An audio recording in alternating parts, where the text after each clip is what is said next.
Hello everyone, this is John once again from the MTG Thoughtcast, and we're here today with another one of my super quick deck techs for you.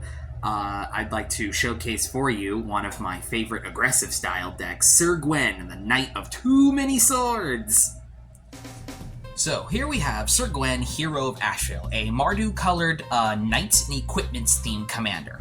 Syr Gwyn wants you to be doing one thing and one thing alone, equipping all your knights, especially herself, with as many of your powerful and game-affecting equipments that you can.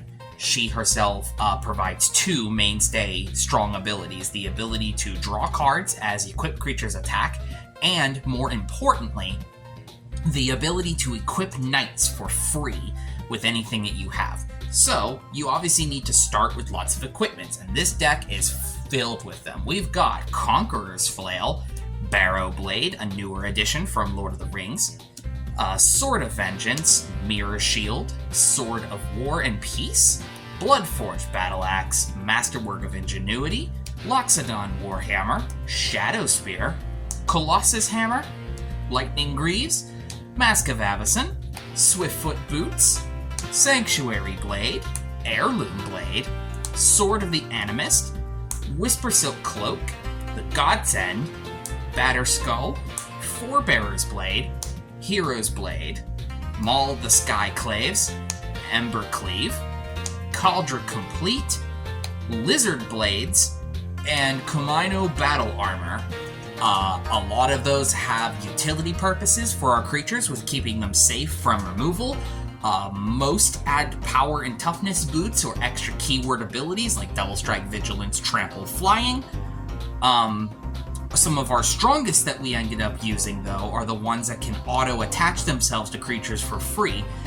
So even if we're not quite up to getting Syr Gwyn down into play yet, the ability to have early knights that can then just get free equipped with some of these stronger equipment early helps get us ahead of the game before it's too late. The equipment creature ones in here, like the Kumino Battle Armor and Lizard Blade specifically, these work with the ability of Syr Gwyn as well. Even though they have reconfigure on them, they still are counting as equipment, so that the free cost does still work with them.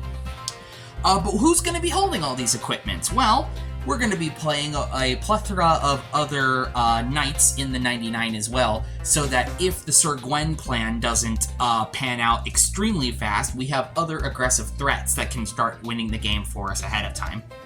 Danitha Benalia's Hope, Stormfist Crusader, Armored Sky Hunter, Balan Wandering Knight, Fervent Champion, Basri's Lieutenant, Murderous Rider, Varchild Betrayer of Keldor, Ramkalr's Stalwart Slayer, Danitha Capuchin Paragon, Mirren Crusader, Forsworn Paladin, Taurine Mauler, and a fun little partner pair in here of Sylvia Brightspear and her dragon friend Korvath Brightflame, even though he is not a knight, but he does assist knights in a very strong way. These selections of knights that are in here all specifically care about equipment on them as well, or they are just generally very strong knights who want to be holding equipment. Some of the ones who naturally come with Double Strike or naturally get themselves stronger in power, like Taurine Mauler. Having equipment onto these creatures help really accelerate our game plan. We are also including in here a variety of cards that help just assist with the plan overall, with easier ways to get our equipment attached onto stuff like Brass Squire, Hammer of Nizan, Pure Steel Paladin, and Sigarda's Aid. And then we're also just playing a variety of things that help us gain extra card advantage. Things like Sram, Senior Edificer, and Akiri, Fearless Voyager. Knights and equipments overall are a little bit lower to the ground as far as their cost is concerned, but we do still need to get to 6 mana as quick as we can for Syr Gwyn and then some of the other more expensive equipments like Cauldron Complete.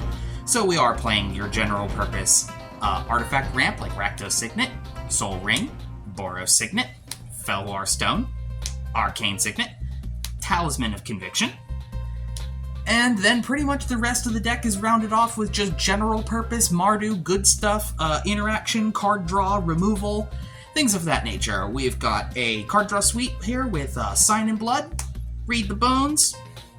Open the Armory kind of counts as card draw because it is a tutor spell.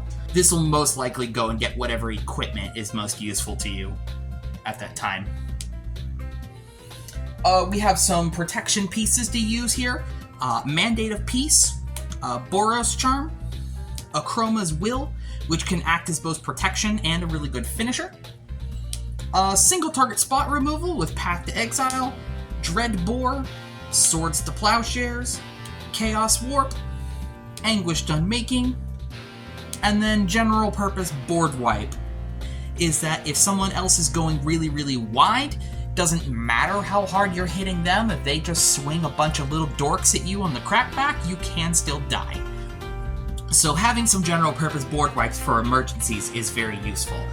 Vanquish the Horde, Winds of Abandon, that's what we're using there. And then overall just general purpose good utility cards as well. Fervor for added haste. To be perfectly honest, this Kaya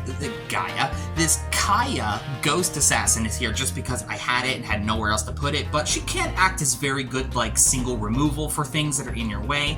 Little extra card draw sometimes when you need her be. And that's generally all the rest of the deck.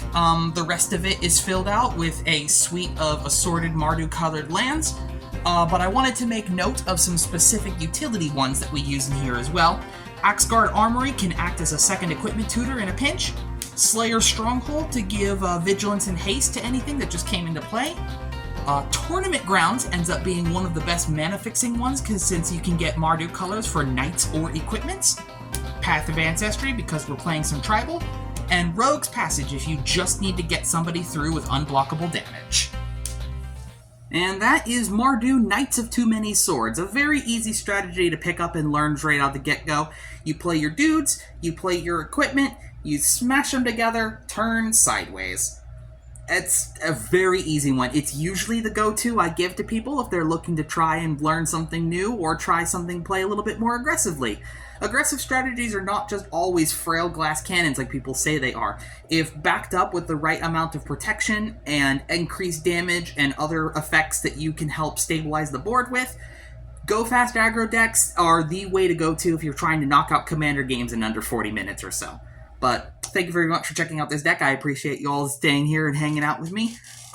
Give this video a like and subscribe if you enjoyed this sort of deck tech style of videos. And we appreciate you hanging out with us, so thank you very much.